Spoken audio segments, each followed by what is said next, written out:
Halo kawan-kawan semua, apa kabar? Kita dengar banyak ya di media sosial saat ini kasus perceraian meningkat tinggi katanya. Terus eh, negara ini tidak sedang baik-baik saja. Begitu ceritanya. Ada ya orang yang menggugat cerai suaminya ya, minta cerai, istri minta cerai.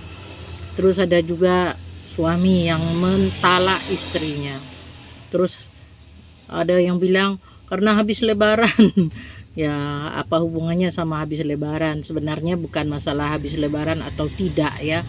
Perceraian itu kapanpun bisa terjadi. Cuma saja kenapa banyak di akhir eh, habis Ramadan, dikarenakan di bulan puasa kan tidak boleh mengajukan cerai.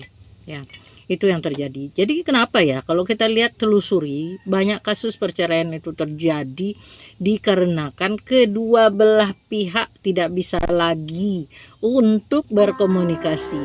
Oh, terus eh, tidak bisa mensepakati, tidak bisa menerima kekurangan dan kelebihan masing-masing.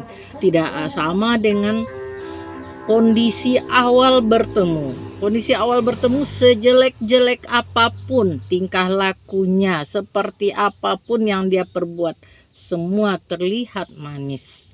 Gitu ya nak? Semua orang pasti mengalami itu. Tapi setelah lama berumah tangga, ada saja. Kalau kita lihat kan, si istri menggugat suaminya minta cerai. Kenapa? Ada banyak kasus yang suami suka kasar, tidak perhatian, ke KDRT itu kalau kita urai banyak, tidak hanya suka main pukul ya, tapi suka menghina, suka mencela.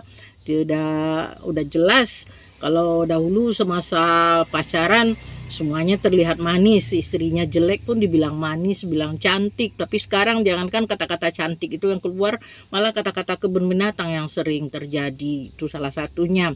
Kemudian salah satu lagi adalah penyebabnya dikarenakan faktor ekonomi. Faktor ekonomi ini banyak ya. Faktor ekonomi kadang-kadang si istri ada bekerja, cukuplah uang dari gaji istri, tapi suami malas-malasan dengan alasan istri punya gaji.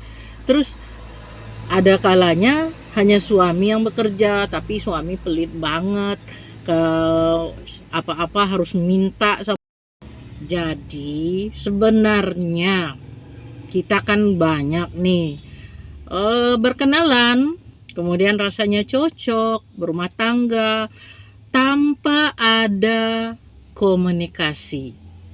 Setelah berumah tangga itu mau ngapain, siapa yang membiayai, di mana tinggalnya, urusan ini siapa yang harus bayar, tidak ada kejelasan itu pada umumnya. Bahkan kita menganggap itu hal yang tabu dibicarakan, takutnya kalau yang perempuan nanyakan masalah biaya nanti dibilang perempuan mata duitan gitu kan. Kalau laki-laki pengen dijelaskan berapa gajinya, takut nanti dihina sama istri ya, gitu. Sehingga di masa-masa awal pernikahan itu banyak yang disembunyikan supaya semuanya terlihat manis dan kita ingin mendapatkan, tapi ternyata setelah didapatkan kok kita tidak tahan. Nah, makanya ada hal yang perlu kita bicarakan terlebih dahulu. Apa itu? Yaitu setelah menikah itu biaya rumah tangga ditanggung oleh siapa? Kalau menurut aturannya biaya rumah tangga kan tanggung jawabnya suami. Suami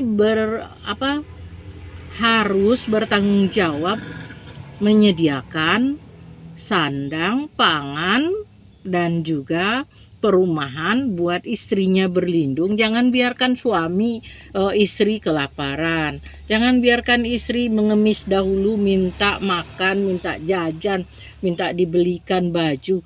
Itu tanggung jawab daripada suami. Nah, suami bilang dia kan bekerja, dia ada duit, gajinya juga besar.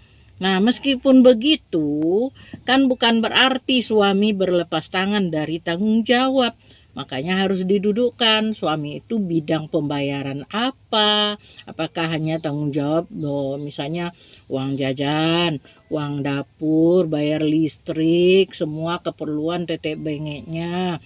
Kemudian kalau gaji si istri mau diapain? Apakah cuma untuk beli make up saja? Tentunya juga tidak. Si istri juga punya tanggung jawab karena dia juga punya udah berkomitmen akan bekerja sama, tentunya ada pembagian dan itu harus dibicarakan dengan jelas. Tapi ini tidak jelas sehingga kadang-kadang terjadi gontok-gontokan, si suami diam-diam aja, tidur-tidur aja karena si istri ada nih habis terima gaji.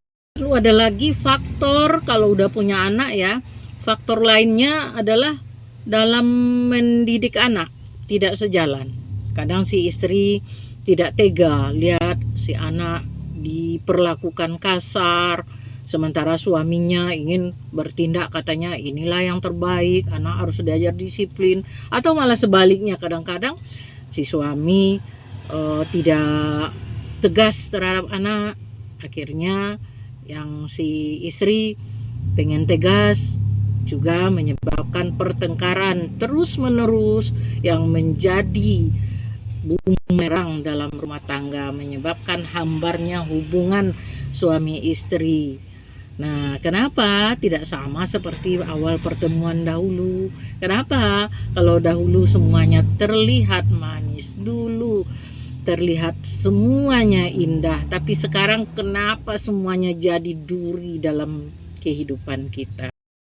Oke, demikian saja cerita kita kali ini.